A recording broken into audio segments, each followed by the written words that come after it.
all across America and around the world. This is Veterans Radio. This is Veterans Radio. And welcome to Veterans Radio. I am Jim Fausone with veteransradio.net. We are recording today from the Legal Help for Veterans studio in Northville, Michigan. Legal Help for Veterans is a veterans disability law firm. You can reach us at 800-693-4800. We want to welcome to Veterans Radio today Colonel Samuel L. Russell, U.S. Army retired. Colonel, welcome to Veterans Radio. Thank you, Jim. It's good to be with you today. Well, we have you on not only because of your military experience, which I'll let the listeners know. You served 29 years in the U.S. Army. You're actually a fifth-generation Army officer. The family's got a deep roots in the Army and other military fields. You let a brother go off to the Marine Corps. How did that happen? But we really have you on today not to talk about your experience in the Quartermaster Corps or in your overseas assignments, but to talk about an issue as a historian that's going on in Washington today, and it's related to the Battle of Wounded Knee back in 1890, so that we're going way back. But before we do, go ahead and give us just a touch of the family and personal military service, Sam. Yeah, so I'm one of those families that the sons end up doing what the fathers did, and that's gone on for about 5 generations now, and so I have a connection to that Battle of Wounded Knee, and that I've got a great grandfather that was one of the key officers that was in the Army at the time and at that battle, and so that's really my connection there. I'm a bit of a genealogist as well, and my tie or my interest in Wounded Knee really stemmed from my trying to understand my family and what they had done before me, and how they had touched history. And obviously this was a big touch point that I have come back to again and again and again over the last 2 decades. And that's really part of it here, is that as a military historian, you've written on a number of subjects, but this subject in particular, the Battle at Wounded Knee, you keep going back to. And you had to go back to it again this year, because of a bill introduced into Congress, H.R. 3467, called Remove the Stain, which was asking the Congress to take up the issue of whether or not the men who were awarded Medals of Honor as a result of the Battle at Wounded Knee in December of 1890, whether those medals should be revoked. Have I summed that up right? No, that's very good. And this has also been a cause that the Lakota Nation have taken up for about at least 2 decades, of seeing those medals as a stain on American history and on their heritage specifically. And they've done over the years a number of resolutions calling for those medals to be rescinded. I ended up getting involved because this is the first time where it has actually been written into language in Congress as proposed legislation, introduced at the end of June. So going back just a little over a month now, when it was introduced and referred to the House Armed Services Committee for consideration. Well, it's pretty clear from the program prep that I've done that there's sort of a dispute as to the facts of what really occurred at Wounded Knee. The Lakota Nation has one viewpoint. I think the Army may have another, and you, writing as a historian, have a viewpoint. So why don't you go ahead and summarize for those who have heard of the Wounded Knee but don't really have a recollection of the history of what was going on at that time in December of 1890 and this particular engagement. Yeah, so by 1890, most of the tribes were all at that point on reservations. And you had a parceling of the Great Sioux Nation, the Great Sioux Reservation, which spanned the areas of the Dakota Territory, which now is North and South Dakota.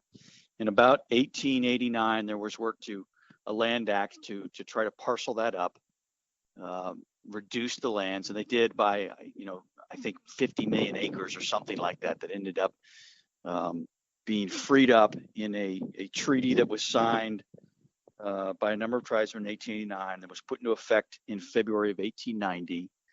And that caused quite a bit of consternation, obviously, with the Lakota people. There were some that signed, there were some that were vehemently against that. And another one of those instances where they felt perhaps cheated out of their land. It also was an area of 2 years in a row, or a time of 2 years in a row, when drought had hit the plains, and it hit the Dakotas especially hard. And so any crops that the Lakota were able to grow really were failing for 2 years in a row. You had, coincidentally, at the same time, Congress taking action to try to wean the Lakota Nation off of much of the rations that they had been committed to, or that the government had committed to give them due to numerous treaties that they had signed. And so you saw a reduction in beef issues, a reduction in the expenditures for rations. And so all of those events kind of culminated in the summer of 1890 and just really made a desperate situation for the Lakota people. And one of the ways that that desperation materialized, I guess as a symptom, you would say, it was a religious movement. It was called the Ghost Dance movement, where the Lakota essentially were looking for a way to restore their lands before the arrival of the white people, that some of their warriors would come back, that the plains would be repopulated with buffalo and other game. And the movement really took off amongst the Midwest tribes, really all of the tribes, the Cheyenne and the Lakota, really grasped onto this religion to the point that it was disturbing to the Indian agents. They felt that their Indian their Indian keep, that their charges were out of control, and so they called for, in the fall of 1890, military intervention. They felt the only way they could get control of the reservations, the Indians there, to get them to stop dancing, is what they called it, was to bring the military in. And so the campaign was put in charge of Major General Nelson Miles, who was the commanding general of the Division of the Missouri. The president told him to prevent any outbreak and do it without any bloodshed if possible, but to ensure that no settlers were endangered. And so there was a very large buildup, and actually the largest military buildup, if you will, since the Civil War. So ultimately ended up involving about a third of the field army, across the infantry, the cavalry, and the artillery. I want to say there was about 6,000 plus troops that were moved to the area, in addition to the 5,000 or so that were already there. So it was, for a very small frontier army, it was a huge, massive deployment of resources to try to prevent this movement, this religious movement, from turning into an Indian outbreak. So this was what, a show of force designed to kind of quiet things down? Hey, there's such overwhelming force here. We're just, we the Lakota people have to pull back. Is that what was going on? Sure. It started small, and it was essentially a go to the reservations and protect the agencies. And so you had troops that began to arrive at the Pine Ridge Agency and the Rosebud Agency and the Standing Rock Agency. And then as more troops arrived, they began to obviously move into a more aggressive stance of, all right, now let's go out and get all the Indians and get them back onto the reservations. And just as with any force deterrent option, it sometimes has the opposite effect. Instead of deterring, it exacerbates. So you could say that's some of what happened here. But about the middle of December, there was an effort to go ahead and arrest Sitting Bull. Both the Indian agent there and General Miles wanted him arrested and removed from the situation. They saw him as a spark that could set the thing off, and they wanted to get him out of that picture. And during that arrest, it went awry, and you ended up with Sitting Bull being killed, along with a number of Indian police and some of the members of Sitting Bull's band. And then that caused the rest of his band on the Standing Rock Reservation to flee that reservation, and really set into motion a number of events that tragically would end up in a large number of deaths for a band of Mini Kanju Lakota and part of Sitting Bull's Hunkpapa Indians that were killed at Wounded Knee. And Wounded Knee occurred roughly 2 weeks after the attempt to arrest and ultimately the death of Sitting Bull. To put this into some context, so what sort of the U.S. Army 7th Cavalry then went to Wounded Knee Creek and sought to move the Indians. Well, so to give you a as brief I can explanation, so you had a band of Indians, many Kanju Indians under Bigfoot. They had been actually under observation by the Army since about the previous April, so almost 9 months now. The Army element that was in charge of that area had Bigfoot's band under observation because he was perceived to be causing problems for the Indian agent there. And also because his village, when they redrew these reservation lines at the beginning of 1890, his village actually fell off the Cheyenne River Agency. So it was in an area that potentially could be sold off to settlers. And so they wanted to make sure there wasn't a problem with settlers coming in and exacerbating the situation. So they put about 4 companies of infantry and cavalry to watch his band over the course of 9 months. And it ended up being his band that ultimately was wiped out at Wounded Knee. When the Sitting Bull elements fled from the Standing Rock Agency, there was a large number of them, about 30, 35 of them, that ultimately linked up with Bigfoot and his band at their village right about the time that the 8th Cavalry was trying to convince Bigfoot to come in peacefully to Fort Meade and surrender. And it was the combination of those elements meeting and the Army moving in closer to his band that then caused them to decide to flee south towards Pine Ridge, which was about 100 miles away. And so then you had this band that General Miles had asked to be captured and taken to Fort Meade suddenly fled the area. The Army viewed that as them outbreaking, potentially to raid the settlers in the area, and ultimately to link up with another group of Indians that were held up in defensive positions in what was called the Stronghold. It was a large flat mesa area that offered great natural fortified positions for the Indians to fight from. And so they're really concerned that this band of many Kanjus under Bigfoot and the elements of Sitting Bull's Hunkpapa band would link up with these Brule Indians that were from the Rosebud element in the Stronghold.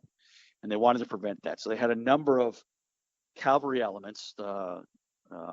Colonel Eugene Carr's 6th Cavalry was out there. Lieutenant Colonel Sumner's 8th Cavalry was out there. You had elements of the 9th Cavalry under Colonel Guy Henry that were all out seeking to find Bigfoot's band and prevent them from linking up with these elements in the Stronghold. It turns out they weren't going there at all. They were trying to get to the Pine Ridge Agency. And when it became apparent they probably weren't going there, they sent the 7th Cavalry out a little bit further to the west from where the Stronghold was to try to find this band and prevent them from getting into Pine Ridge, because they didn't want those elements messing up with the peace efforts they were making with this other group of Indians. And ultimately, that's where the conflict came in, as the 7th Cavalry eventually did find and accept the surrender of Bigfoot's band. They had been camped out. The cavalry had been camped out on Wounded Knee Creek. It was called the Post Office Crossing of Wounded Knee, and it was a road that went to the Pine Ridge Agency. They brought the Indians back to Wounded Knee Creek to where the cavalry was encamped. They called for reinforcements to double their firepower, essentially as a show of force. They wanted to ensure that the Indians realized that they were overwhelmed, both in numbers and firepower. So essentially you had 2 battalions of the 7th Cavalry and a battery of artillery surrounding what was about somewhere between 350 and 370 Indians from principally Bigfoot's band, and convinced them to surrender their arms. And history will never be able to sort out exactly who started what, just as the information about how many died where seems confusing reading it 125 plus years later. But clearly what ended up happening is that overwhelming force, and it ended up wiping out pretty much all of that band of Indians that were at Wounded Knee. Yeah, so I would say almost like any battle, you have as many perspectives as you do players, and then certainly you have two very differing perspectives from the different sides. And so if you were to look at a modern day battle today, the way what we would call the enemy would see the battle would be different, very different from the way we see the battle. Not only because they're looking at it from a different perspective, but they have their own worldview. They have their own understanding of the motivations that brought them there and what brought their opposing force there. And so you end up, I think, with any event, two very different opposing views. And that's really what we have going on now. We have one segment saying, "Hey, this is the Battle of Wounded Knee." Another segment saying, "No, it's the massacre at Wounded Knee," and because it was a massacre, giving any military awards out is against the country's principles, and the 20 Medal of Honors that were awarded at Wounded Knee should be withdrawn. And that's what this Remove the Stain Act is about. You've written to the House Armed Services Committee as an individual, as a historian, telling them why that sort of retrospective look today, with today's standards, would simply be wrong.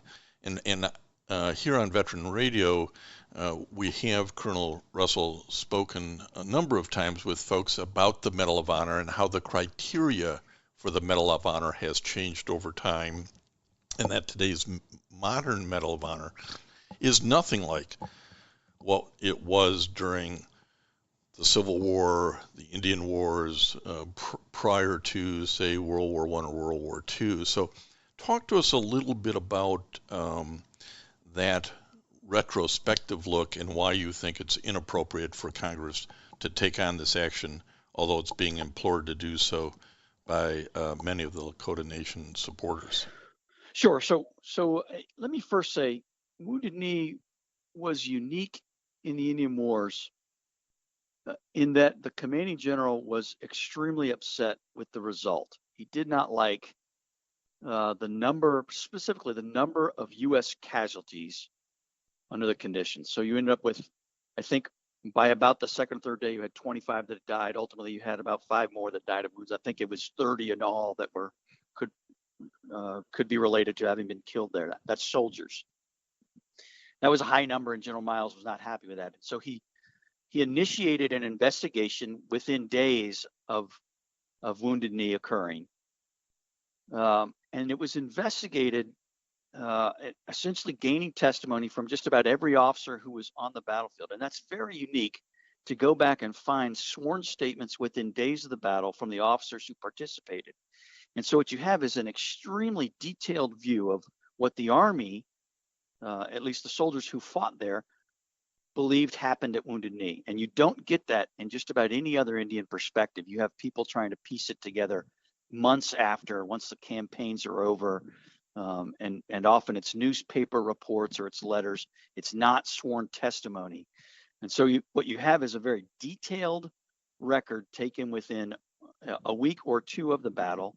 They actually go out and they survey the battlefield, and they map the whole battlefield, and they map out where the Indians were and where the soldiers were. And so you have this very detailed record that you get with almost no other battle across the Indian Wars. You have also what occurred after every major Indian Wars battle. The U.S. Army soldiers that were involved in that recognized those who they felt were heroic. And so with Wounded Knee, you end up with ultimately 30 medals that are awarded across the campaign. And of those, I want to say 23 of them specifically went to the 7th Cavalry or the 1st Artillery for either Wounded Knee or White Clay Creek, which was a small skirmish or battle that happened the following day. And it seems like, you hear the number 23 Medals of Honor. That's huge. But when you consider that there's no Bronze Star, there's no Silver Star, there's no Distinguished Service Cross, there actually was a very detailed study done on the medals from the Little Bighorn, which are about the same number. I want to say there was 24 there. And compare that to World War I, World War II, Vietnam, Korea. And it comes out about the same percent, about 10% of soldiers that are serving at the time of a conflict, whether they're involved in it or not, ultimately end up receiving some sort of valorous award. Now, obviously, since World War I, those are other medals. They're medals of honor, but they're also Distinguished Service Crosses. And then later you have the introduction of the Silver Star or the Bronze Star. And so the numbers really are not out of whack with how we see medals awarded today. You also, if you looked at other battles, you would find similar numbers. I want to say there was, 24 at the Little Bighorn. I think in the 80s, the number of medals that were awarded for the Little Bighorn campaign that spanned that whole year. You have, I want to say there was a battle with the Apaches that was 32 medals of honor for one single day's action. That involved 2 troops of cavalry and only 2 soldiers were killed. And so those high numbers of medals of honor are not out of the ordinary for the time period and the era. The Medal of Honor obviously had a different meaning at the time to the soldiers. If you read the newspaper accounts of soldiers receiving the Medal of Honor, it's clear that the civilians don't really know or understand what the Medal of Honor is yet. It does not have the prestige that it gains later. There are no White House ceremonies with the president presenting this medal. They're engraved and then mailed to the unit, and the unit presents it however they want to, usually in a formation, sometimes on a parade field. There's at least one picture that is taken of a Medal of Honor ceremony that I want to say it's the 2nd Battalion does while they're in the field in the summer of 1891, and it's on horseback where they go up and present a Medal of Honor. And it may be the first photograph of a Medal of Honor presentation, and that's to First Sergeant Frederick Toy receives a Medal of Honor. Let me move you on to before, because I want to get to this before we run out of time, and that's the concept that we ought to look back and remove Medal of Honor recipients. It's been done before. We've removed Medal of Honor recipients when the Army or DOD has decided that, hey, these guys got him for signing up versus really a valor, although the criteria was different. But this concept that we would have the adversary, in this instance, the Lakota Nation, be pushing for removal because of what happened to them, puts a whole nother interesting twist on it. Would you comment on that? Yeah, so probably my biggest concern with this is the precedent that would set, in that you start to look at medals of honor that have been awarded in the past, not just from the perspective of the soldiers who fought there, which is how every medal is awarded. Every medal is based on soldiers saying, here's what happened on the battlefield, U.S. soldiers. There's not a single medal out there where we've gone to the other side and asked our opponents, what do you think about who should get medals? And so it's a difficult situation in that the Lakota Nation, they're obviously U.S. citizens now, and very productive members of society. They're veterans, they've served in wars, they've received medals themselves, and they clearly have a strong emotional tie to Wounded Knee and want these medals rescinded. But it really would be looking at the perspective of the adversary the Army faced in 1890 and asking them whether they think it's appropriate to award medals.